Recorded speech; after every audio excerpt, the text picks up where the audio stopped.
ಇಲ್ಲಿ ಟಾಯ್ಲೆಟ್ಗೆಲ್ಲ ಹೋಗ್ತೀರಾ ಅಲ್ಲಿ ಪೇ ಮಾಡ್ತೀರಾ? ಬನ್ನಿ ಸರ್, ಇಲ್ಲ ಅವ್ರನ್ನ ಕರೀರಿ ಸರ್. ಬನ್ನಿ, ನೀವೇನಾ?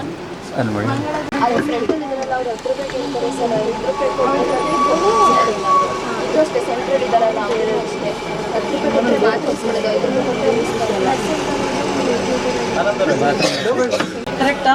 ನೀನು ಸುಳ್ಳು ಹೇಳ್ತಾ ಇದೆಯಾ? 10 ರೂಪಾಯಿ 5 ರೂಪಾಯಿನೇ ಇಸ್ಕೊಳ್ಳೋವಂತೆ, 3 ರೂಪಾಯಿ ಅಂತ ನಾವು ಬರ್ದಿರೋದು. 5 ರೂಪಾಯಿ ತಗೊಳ್ಳಲ್ಲ ಅವ್ರು, 10 ರೂಪಾಯಿ. ಎಲ್ಲ ಕಡೆನೂ ಅಷ್ಟೇ, ನಾನು ತುಂಬ ಜನ ಮಾಡ್ತೀನಿ. ಈವನ್ ಬೆಂಗಳೂರಲ್ಲಿ ಮೆಜೆಸ್ಟಿಕಲ್ಲೂ ಅಷ್ಟೇ, ಅವ್ರು 10 ರೂಪಾಯಿನೇ ಇಸ್ಕೊಳ್ಳೋದು, 5 ರೂಪಾಯಿ ಇಸ್ಕೊಳ್ಳೋದೇ ಇಲ್ಲ. ಇದಕ್ಕೆ ಯಾರು ಹೊಣೆ? ಇದಕ್ಕೆ ಯಾರಿಗೆ ನಾವು ಬಿಸಿಲಿಗೆ ಮಾಡ್ತಾ ಇದ್ದಾರಲ್ಲ, ಕ್ಯಾನ್ಸಲ್ ಮಾಡಿಸ್ತೀರಾ ಅವನ್ನ? ಅಥವಾ ನಿಮ್ಮ ಮೇಲೆ ಆ್ಯಕ್ಷನ್ ತೊಗೊಳೋದು? ಏನು ಸರ್ ರಿಪೋರ್ಟ್ ಮಾಡೋದು? ಅವರು ನಮ್ಮ ಎದುರಿಗೆ ಸುಳ್ಳು ಹೇಳ್ತಾ ಇದ್ದಾರೆ. ನನಗೆ ಗೊತ್ತಿದೆ ಎಷ್ಟು ಕಲೆಕ್ಟ್ ಮಾಡ್ತಾರೆ ಅಂತ. ಈಗ ಇವ್ರು ಹೇಳ್ತಲ್ವ ಹೆಣ್ಮಕ್ಳು, ಮತ್ತೆ ರಿಪೋರ್ಟ್ ಅಲ್ಲ, ಲೈಸೆನ್ಸ್ ರದ್ದು ಮಾಡಿ ಅವ್ರದ್ದು ಚೇಂಜ್ ಮಾಡಿ ಬೇರೆಯವ್ರಿಗೆ ಕೊಡಿ. ಬೇಕಾದ್ರೆ ಇವಾಗಲೂ ಅಷ್ಟೇ, ನೀವು ಸುಮ್ಮನೆ ಹೋಗಿ ಅವ್ರಿಗೆ 5 ರೂಪಾಯಿ ಕೊಡಿ, ಅವ್ರು ಇಸ್ಕೊಳ್ಳೋದು 10 ರೂಪಾಯಿ ಇಸ್ಕೊಳ್ಳೋದು.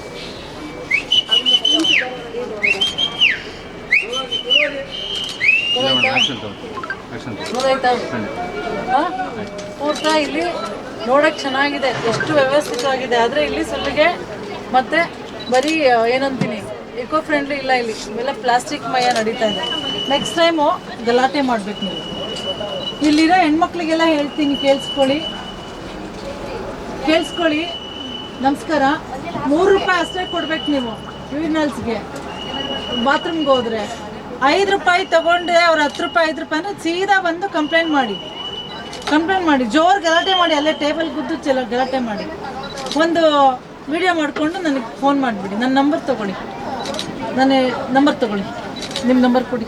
7760 ಎಲ್ಲಿ 10 ರೂಪಾಯಿ ತಗೋತಾ ಇದ್ದಾರಲ್ವಾ? 10 ರೂಪಾಯಿ ತಗೋತಾ ಇದ್ದಾರೆ. ನೋಡಿದ್ರೆ ಗಬ್ಬನ್ ನಾರ್ತಾ ಇರುತ್ತೆ. ಸ್ವಾಮಿಗಳು ಇದರಿಂದ ನಾವು ಕೇಳಬೇಕು, ಎಲ್ಲರೂ ಕೇಳಿ ಆಚಾರ ಕೇಳಿ. ನೆಕ್ಸ್ಟ್ ಅಮ್ಮ ಕಂಡು ಹಿಡಿದು ನೀನೇ ಇದೆಲ್ಲ ಮಾಡಿ ವಿಡಿಯೋ ಮಾಡಿಸ್ಬೇಕು. ಧೈರ್ಯವಾಗಿರ್ಬೇಕು ನೀವೆಲ್ಲ. ಇದು ನಿಮ್ಮ ಹಕ್ಕು. ಫಿಕ್ಸ್ ಮಾಡೋದೇ 3 ರೂಪೀಸ್, 1 ರೂಪಾಯಿ ಎಕ್ಸ್ಟ್ರಾ ತಗೊಳಂಗಿಲ್ಲ. ಬೇರೆ ನಾವು ವಹಿಸ್ಕೊಂಡು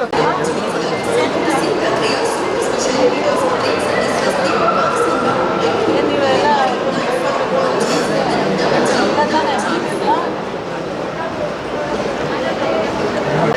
ಹೆಂಗಸರಿಗೆ ನೀವು ಫ್ರೀಯಾಗಿ ಕೊಟ್ಟಿದ್ದೀರಿ.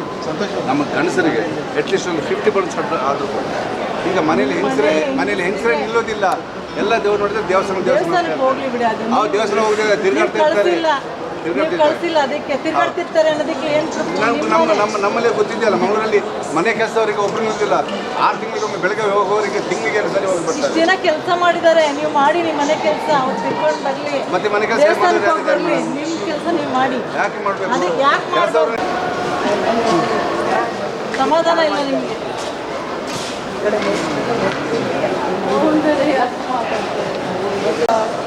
ಶೌಚಾಲಯಕ್ಕೆ ಜಾಸ್ತಿ ಕಲೆಕ್ಷನ್ ನಡೀತಾ ಇದೆ. ಇದು ನಿಮ್ಮ ಮೂಗಿನ ಕೆಳಗೆ ನಡೀತಾ ಇದೆ, ನಿಮ್ಗೆ ಗೊತ್ತಿರೋ ಹಂಗೆ ನಡೀತಾ ಇದೆ. ಅವ್ಯಾರ ಹೌದು, ನಾನು ರಿಪೋರ್ಟ್ ಏನು ಪ್ರಯೋಜನಕ್ಕಿಲ್ಲ. ನೋಟಿಸ್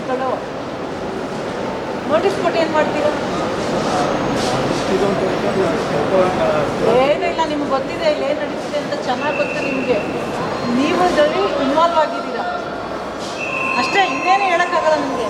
ನಿಮ್ಮದೇ ಪ್ರಿವಿಲೇಜಸ್ಸು, ನಿಮ್ಮ ವ್ಯಾಪ್ತಿಗೆ ಬರೋವಂಥದ್ದು. ನಾನು ಬಂದಾಗ ಗೊತ್ತಾಗೋ ಸತ್ಯ ನಿಮಗೆ ಜನ ಬಂದಿರಲ್ವ, ಇವಾಗ ಏನು ಹೇಳ್ತಾ ಇದ್ದಾರೆ ನಮಗೂ ಹೆಂಗೆ ನಂಬ್ತೀರಾ? ಅವ್ರ ಲೈಸೆನ್ಸ್ ಕ್ಯಾನ್ಸಲ್ ಮಾಡಿಸಿ, ಶೌಚಾಲಯದವ್ರದ್ದು ಫಸ್ಟು ಅವ್ರು ಬಿಟ್ಟು ಬೇರೆಯವ್ರು ಕೊಡಿ. ಕೆಲಸ ಇಲ್ದಿರೋರು ತುಂಬ ಜನ ಇದ್ದಾರೆ, ನ್ಯಾಯವಾಗಿ ಮಾಡ್ತೀವಿ ಅನ್ನೋರು. ಒಂದಷ್ಟು ದಿನ ಆದಮೇಲೆ ಅವ್ರಿಗೆ ಬುದ್ಧಿ ಬರುತ್ತೆ. ಏನು ಮಾಡ್ತೀರಾ? ಯಾರಿದೆ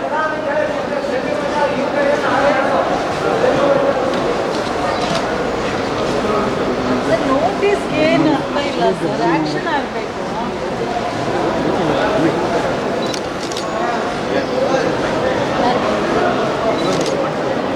ಫೈನ್ ಹಾಕಬೇಕು. ಏನು ಫೈನ್ ಹಾಕಬೇಕು?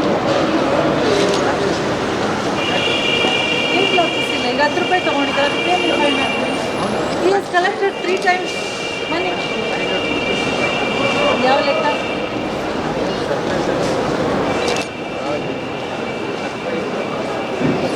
ಸರ್ 10 ರೂಪೀಸು ಕಲೆಕ್ಟ್ ಮಾಡ್ತಾ ಇದ್ದಾರೆ. It's a labs. ನಿಮ್ಮದೇ ಇದಕ್ಕೆ ಹೊಣೆ ನೀವೇ. ಇದು ಬೇಜವಾಬ್ದಾರಿಯಿಂದ ನೀವು ಮಾಡ್ತಾ ಇದ್ದೀವಿ. ಎಲ್ಲ ಸ್ಟೇಟಲ್ಲೆಲ್ಲ KSRTCಗೆ ಮತ್ತು ನಮ್ಮ ಬಸ್ ವ್ಯವಸ್ಥೆಗೆ ಒಳ್ಳೆ ಹೆಸರು ಬಂದಿದೆ. ಆದರೆ ಈ ಥರದ್ದು ವ್ಯವಸ್ಥೆಯಿಂದ ಪ್ರಯಾಣಿಕರಿಗೆ ತೊಂದರೆ ಆಗ್ತಾ ಇದೆ. ನೀವೇ ಅದನ್ನು ಗಮನಿಸ್ಬೇಕು. ಮತ್ತು ತಾಯಿ ಮಗು ಕೊಂಡೆ ತೊಗೊಂಡೋಗಿ ಗೋಡೌನ್ ಮಾಡ್ತೀರಾ? ನನಗೆ ರಿಪೋರ್ಟ್ ಕೇಳಿದ್ದಾರೆ ಸರ್ಕಾರದಿಂದ, ಎಲ್ಲ ಹೆಂಗೆ ನಡೀತಿದೆ ಅಂತ. ಅದಕ್ಕೋಸ್ಕರ ನಾನು ವಿಸಿಟ್ ಬಂದಿರೋದು. ಈಗ ನಾನು ರಿಪೋರ್ಟ್ ಬರೀತೀನಿ. ನಿಮ್ದಂದು ಗೋಡೌನ್ ಯಾವ ಹೆಣ್ಮಕ್ಳಿಗೂ ಅದು ಅನುಕೂಲ ಆಗ್ತದೆ. ಅಷ್ಟು ಚೆನ್ನಾಗಿದೆ, ತುಂಬ ಚೆನ್ನಾಗಿದೆ. ಯು ಕ್ಯಾನ್ ಅರೇಂಜ್ ಒಂದು ಬೆಡ್ ಆಲ್ಸೋ. ಅಷ್ಟು ಸ್ಪೇಷಿಯಸ್ ಇದೆ. ತಾಯಿ ಮಕ್ಕಳು ಟೈಮ್ ಇದೆ ಅಂದರೆ ಮಗುನ ಮಲಗಿಸ್ಬೋದಲ್ಲಿ. ಇಲ್ಲ ಅಂದರೆ ಇದು ಯಾರು ಮಾಡ್ತಾರೆ? ನನಗಂತೂ ಸಾಲ್ವ್ ನಿಮ್ಗೆ ಇಂಟ್ರೆಸ್ಟೇ ಇಲ್ಲ. ಈಗ ಗೌರ್ಮೆಂಟ್ ಪ್ರೋಗ್ರಾಮ್ಸ್ ಬಗ್ಗೆ ಇಂಟ್ರೆಸ್ಟೇ ಇಲ್ಲ. ಚಿಕ್ಕ ಮಕ್ಕಳು ವಿಸಿಟ್ ಮಾಡಿದಾಗ ನೀವು ಎಚ್ಚರಿಸ್ತೀರ ಅನ್ಕೊಂಡು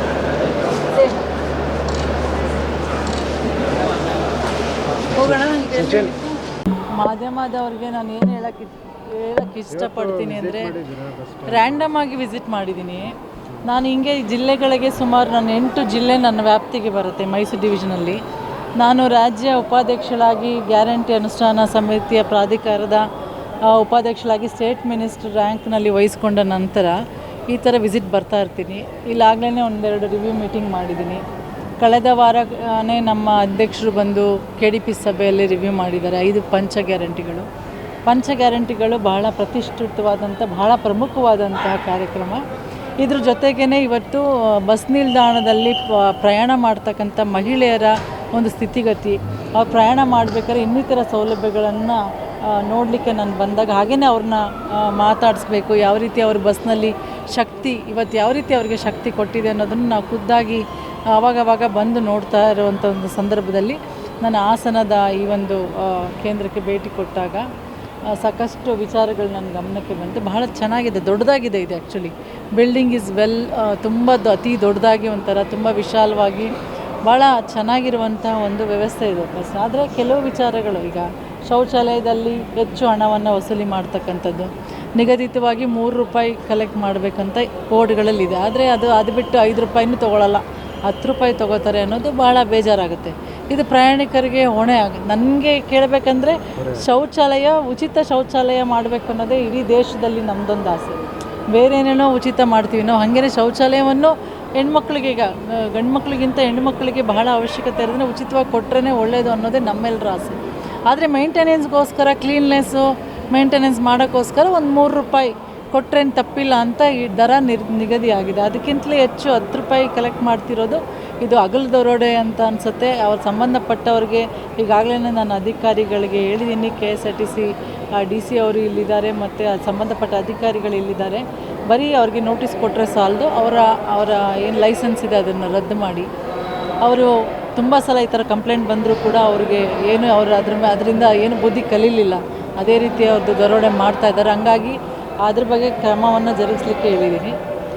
ಇನ್ನು 2ನೇ ವಿಚಾರ, ತಾಯಿ ಮಗು ಕೋಣೆನ ನಾನು ನೋಡಿದೆ. ಮತ್ತು ಅಲ್ಲಿ ಮಹಿಳೆಯರ ವಿಶ್ರಾಂತಿ ಕೊಠಡಿ ಮತ್ತು ತಾಯಿ ಮಗು ಕೋಣೆ ಒಟ್ಟಿಗೆ ಇದೆ. ಇಲ್ಲಿ ಭಾಳ ದೊಡ್ಡದಾಗಿದೆ, ವಿಶಾಲವಾಗಿರುವಂಥ ಕೊಠಡಿ ಮತ್ತು ಒಳಗಡೆ ಒಂದು ವಿಶ್ರಾಂತಿ ಕೊಠಡಿ ಕೂಡ ಇದೆ.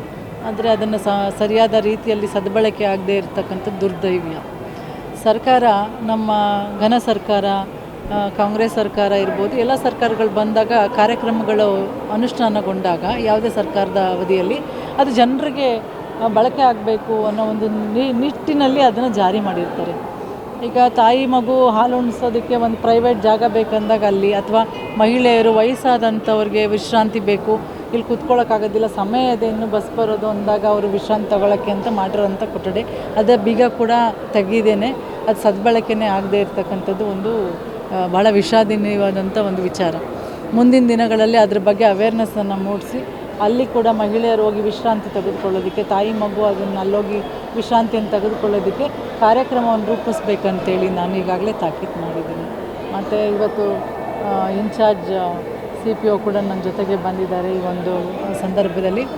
ಎಲ್ಲಕ್ಕಿಂತ ಹೆಚ್ಚಾಗಿ ಇವತ್ತು ಶಕ್ತಿ ಯೋಜನೆ ಮಹಿಳೆಯರಿಗೆ ಶಕ್ತಿಯನ್ನು ಕೊಟ್ಟಿದೆ ಅನ್ನೋದರಲ್ಲಿ ಎರಡನೇ ಮಾತಿಲ್ಲ. ಯಾರು ಏನೇ ಮಾತನಾಡಿದ್ರು ಕೂಡ ಇವತ್ತು ಸಾಕಷ್ಟು ಒಂದು ಸಣ್ಣ ಉಳಿತಾಯದ ರೀತಿ ಆ ಹಣವನ್ನು ಹೆಣ್ಮಕ್ಳು ಉಳಿತಾಯ ಮಾಡಿಕೊಂಡು ಯಾವುದೋ ಒಂದು ಅವರ ಜೀವನಕ್ಕೆ ಉಪಯೋಗ ಮಾಡ್ಕೊಳ್ತಾ ಇದ್ದಾರೆ. ಜೊತೆಗೆ ಮಕ್ಕಳು ಕೂಡ, ಶಾಲೆಗೆ ಹೋಗೋ ಮಕ್ಕಳು ಕೂಡ ಇದನ್ನು ಸದ್ಬಳಕೆಯನ್ನು ಮಾಡ್ಕೊಳ್ತಾ ಇದ್ದಾರೆ. ಇವತ್ತು ಎರಡು ವಿಚಾರಗಳನ್ನ ನೋಡ್ತಾ, ಹಾಗೆಯೇ ಇಲ್ಲಿ MRP ದರ ಏನು ಹೆಚ್ಚು ಕಲೆಕ್ಟ್ ಮಾಡ್ತಾ ಇದ್ದಾರೆ ಅದೊಂದು ವಿಚಾರಕ್ಕೆ ಸಂಬಂಧಪಟ್ಟ ಹಾಗೆ ತಾಕೀತು ಮಾಡಿದ್ದೀನಿ. ನಾನು ಕೂಡ ಅಧಿಕಾರಿಗಳು ಕೂಡ ಆವಾಗವಾಗ ಸಂಬಂಧಪಟ್ಟ ಅಧಿಕಾರಿಗಳು ಕೂಡ ನೋಡ್ತಾ ಇರ್ತಾರೆ. ಆದರೂ ಕೂಡ ಕಣ್ಮರೆಯಾಗಿ ಕಣ್ತಪ್ಪಿಸಿ, ಅವರು ಅಧಿಕಾರಿಗಳ ಕಣ್ತಪ್ಪಿಸಿ ಹೆಚ್ಚು ದರವನ್ನು ಕಲೆಕ್ಟ್ ಮಾಡಿದ್ರೆ ಅವ್ರ ಮೇಲೆ ಅದು ಶಿಕ್ಷಾರ್ಹ ಅಪರಾಧ. ಅದು ಅವ್ರ ಮೇಲೆ ಕೇಸ್ನ ಬುಕ್ ಮಾಡಿ ಅವ್ರ ಮೇಲೆ ಸರಿಯಾದ ಕ್ರಮವನ್ನು ಜರುಗಿಸಲಿಕ್ಕೆ ಅಧಿಕಾರಿಗಳು ಮುಂದುವರಿಬೇಕಂತೇಳಿ ನಾನು ಮಾತನಾಡಿದ್ದೀನಿ.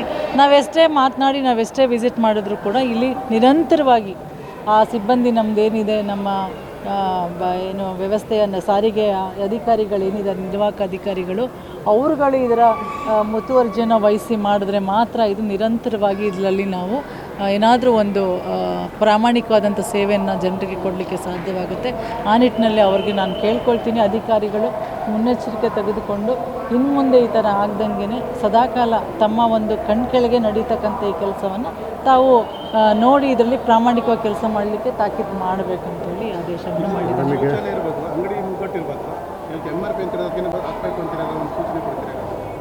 ತುಂಬ ಈಗ ಒಂದು 100 ಐಟಮ್ಸ್ ಇದೆ. ಶೌಚಾಲಯದ ಮುಂದೆ ಇದೆ, ಬೋರ್ಡ್ ಇದೆ, ದರ ಇದೆ, ಅಲ್ಲಿ ಬೋರ್ಡ್ ಇದೆ. ಅದು ಕಾಣಿಸೋ ಹಂಗೆ ಹಾಕಿಲ್ಲ, ಅವರು ಮೇಲ್ಗಡೆ ಹಾಕಿದ್ದಾರೆ. ಅದನ್ನು ತೆಗೆದು ನೀವು ಬಾಗಿಲು ಪಕ್ಕದಲ್ಲಿ ಕಣ್ಣು ಕಾಣೋಂಗೆ ಹಾಕ್ಬೇಕು. ಮೇಲೆ ಯಾರು ನೋಡೋದಿಲ್ಲ, ಎತ್ಬಿಟ್ಟು ತಲೆನ ಕೆಳಗಡೆ ಹಾಕಬೇಕು ಕಾಣಿಸಂಗೆ. ಅಂಗಡಿ ಮುಗ್ಗಟ್ಟುಗಳಿಗೆ ಇವಾಗಲೇ ಹೇಳಿದ್ದೀವಿ. ನಾನು ಕೂಡ ಸಾರ್ವಜನಿಕರು ಕೂಡ ಇದ್ರ ಬಗ್ಗೆ ಎಚ್ಚರಿಕೆಯನ್ನು ತಗೋಬೇಕಾಗುತ್ತೆ. ಅವರು ದರವನ್ನು ಕೇಳಿದಾಗ ಕೊಡದೇ ಪ್ರತಿಭಟಿಸಬೇಕು. MRPಗಿಂತ ಅದು ಎಲ್ಲ ಅದೊಂದು ಒಳ್ಳೆಯ ಇದು. ನೀವುಗಳು MRPಗಿಂತ 1 ಪೈಸೆ ಕೂಡ ಹೆಚ್ಚು ಕೊಡಬಾರ್ದು ಅಂತ ಎಲ್ಲ ಅಂಗಡಿ ಮುಂದೆ ಬೋರ್ಡ್ಗಳನ್ನು ಅವರೇ ತೂಗು ಹಾಕೋಬೇಕು.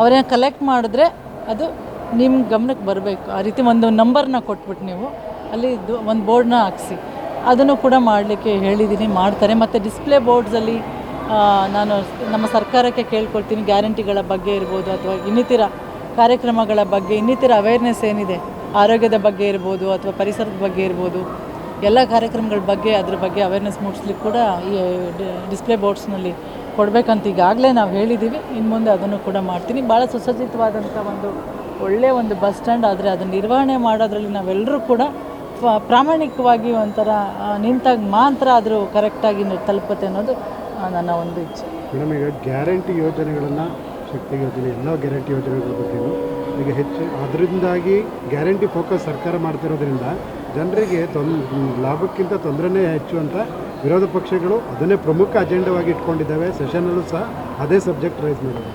ಹಾಗಿದ್ದರೆ BJP ಪಕ್ಷದ ವಿರೋಧ ಪಕ್ಷದ ನಾಯಕರಿಗೆ ನಾನು ಕೇಳಲಿಕ್ಕೆ ಇಚ್ಛಿಸ್ತೀನಿ, ನಿಮ್ಮದೇ ಸರ್ಕಾರಗಳು ಬಂದಿರುವ ಸ್ಥಳದಲ್ಲಿ ನಿಮ್ಮದೇ ಪಕ್ಷದ ಪ್ರಣಾಳಿಕೆಗಳಲ್ಲಿ ಗ್ಯಾರಂಟಿಗಳನ್ನು ಉಲ್ಲೇಖ ಮಾಡಿ ತಾವು ಇತ್ತೀಚೆಗೆ ನಡೆದಂಥ ಎಲ್ಲ ಚುನಾವಣೆಗಳನ್ನು ಗೆದ್ದಿದ್ದೀರಾ. ನೀವು ಯಾಕೆ ಅಲ್ಲಿ ಪ್ರಾಮಿಸ್ ಮಾಡಿದ್ರಿ? ಅಲ್ಲಿ ಜನರಿಗೆ ತೊಂದರೆ ಆಗೋದಿಲ್ವಾ? ಕರ್ನಾಟಕ ಬೇರೆನಾ ಅಥವಾ ಬೇರೆ ರಾಜ್ಯಗಳು ಬೇರೆನಾ ಅಂತ ಕೇಳ್ತೀನಿ. ಇತ್ತೀಚೆಗೆ ನಡೆದಂಥ ಡೆಲ್ಲಿ ಚುನಾವಣೆ ಇರ್ಬೋದು, ಮಹಾರಾಷ್ಟ್ರದ ಇರ್ಬೋದು, ಎಲ್ಲ ಕಡೆ ಕೂಡ ತಾವು ಗ್ಯಾರಂಟಿಗಳನ್ನು, ನಮಗಿಂತ ಹೆಚ್ಚಾಗಿ ಗ್ಯಾರಂಟಿಗಳನ್ನು ಅನೌನ್ಸ್ ಮಾಡಿ ತಾವು ಗೆದ್ದಿದ್ದೀರಿ. ಹಂಗಾಗಿ ತಮಗೆ ಯಾವುದೇ ಒಂದು ನೈತಿಕತೆ ಇಲ್ಲ ಈ ಪ್ರಶ್ನೆಗಳನ್ನ ಮಾಡಲಿಕ್ಕೆ. ಸದನದಲ್ಲೂ ಕೂಡ ಪ್ರಶ್ನೆಗಳನ್ನ ಮಾಡಲಿಕ್ಕೆ ತಮಗೆ ಯಾವುದೇ ಒಂದು ಹಕ್ಕು ಇಲ್ಲ, ನೈತಿಕತೆಯೂ ಇಲ್ಲ. ಅದನ್ನು ಕಳ್ಕೊಂಡಿದ್ದೀರಾ ಅಂತ ನಾನು ವಿರೋಧ ಪಕ್ಷದ ನಾಯಕರಿಗೆ ಹೇಳಲಿಕ್ಕೆ ಇಚ್ಛಿಸ್ತೀನಿ. SC/PTSP ಹಣ ಸೇರಿದಂತೆ ಬೇರೆ ಗ್ಯಾರಂಟಿ ಯೋಜನೆಗೆ ಅದನ್ನು ಡೈವರ್ಷನ್ ಮಾಡ್ತಿರೋದ್ರಿಂದ ನಿಜವಾದ ಫಲಾನುಭವಿಗಳಿಗೆ ತೊಂದರೆ ಆಗ್ತಾ ಇದೆ. ಈ ಒಂದು ಅಪವಾದದಲ್ಲಿ ಯಾವುದೇ ಹುರುಳಿಲ್ಲ, ಸತ್ಯವಿಲ್ಲ. ಈಗಾಗಲೇ ನಮ್ಮ RDPR ಸಚಿವರಾದಂಥ ಪ್ರಿಯಾಂಕ್ ಖರ್ಗೆ ಅವರು ಇದರ ಬಗ್ಗೆ ಸವಿಸ್ತಾರವಾಗಿ ಒಂದು ಪತ್ರಿಕಾಗೋಷ್ಠಿಯನ್ನು ನಡೆಸಿ ಯಾವ ರೀತಿ ಬಳಕೆ ಆಗಿದೆ ಅನ್ನೋದನ್ನು ಹೇಳಿದ್ದಾರೆ. ಅದಲ್ಲದೆ ಕೇಂದ್ರ ಸರ್ಕಾರದ SCP TSP ಹಣ ಎಷ್ಟರ ಮಟ್ಟಿಗೆ ಬೇರೆ ಕಾರ್ಯಕ್ರಮಗಳಿಗೆ ಬಳಕೆ ಮಾಡಿದ್ದಾರೆ ಅನ್ನೋದನ್ನು ಸವಿಸ್ತಾರವಾಗಿ ಹೇಳಿದ್ವಿ. ಇದೇನಂತಾಗಿದೆ ಅಂದರೆ ಆಡೋದೆಲ್ಲ ಅದೇನೋ ಹೇಳ್ತಾರೆ, ಒಂದು ಗಾದೆ ಇದೆ, ಮನೆ ಮುಂದೆ ಬೃಂದಾವನ ಅನ್ನೋ ರೀತಿಯಲ್ಲಿ ನಾವೆಲ್ಲದರಲ್ಲೂ ಸರಿ ಇದ್ದೇವೆ, ನೀವು ಸರಿ ಇಲ್ಲ ಅಂತ ಬೊಟ್ಟು ಮಾಡಿ ತೋರಿಸುವಾಗ ಅವ್ರ ಕಡೆಗೆ ಬೊಟ್ಟು ಮಾಡಿ ತೋರಿಸ್ಕೊಳ್ಳೋ ಅಂಥ ದಿನಗಳನ್ನ ನಾವು ನೋಡ್ತಾ ಇದ್ದೀವಿ. ಯಾಕಂದರೆ ಕೇಂದ್ರ ಸರ್ಕಾರದ ಹಣದಲ್ಲಿ SCP TSP ಹಣವನ್ನು ಸುಮಾರು ರಾಜ್ಯಗಳಲ್ಲಿ ಬೇರೆದಕ್ಕೆ ಬಳಕೆ ಮಾಡಿಕೊಂಡಿರುವಂಥ ಮಾಹಿತಿಯನ್ನು ಕೂಡ ನಮ್ಮ ಸಚಿವರಾದಂಥ ಪ್ರಿಯಾಂಕ್ ಖರ್ಗೆ ಸಾಹೇಬರು ಕೊಟ್ಟಿದ್ದಾರೆ. ಹಾಗಾಗಿ ಈ ನಮ್ಮ ರಾಜ್ಯದಲ್ಲಿ ನಡೆದಿರ್ತಕ್ಕಂತಹ ಒಂದು ಯಾವುದವ್ರದ್ದು ಅಪವಾದ ಏನು ಮಾಡ್ತಾ ಇದ್ದಾರೆ ಅದರಲ್ಲಿ ಸತ್ಯ ಇಲ್ಲ, ಅದರಲ್ಲಿ ಸತ್ಯಾಂಶದಲ್ಲಿ ಹುರುಳಿಲ್ಲ ಅನ್ನೋದನ್ನು ನಾನು ಹೇಳಲಿಕ್ಕೆ ಇಚ್ಛಿಸ್ತೀನಿ.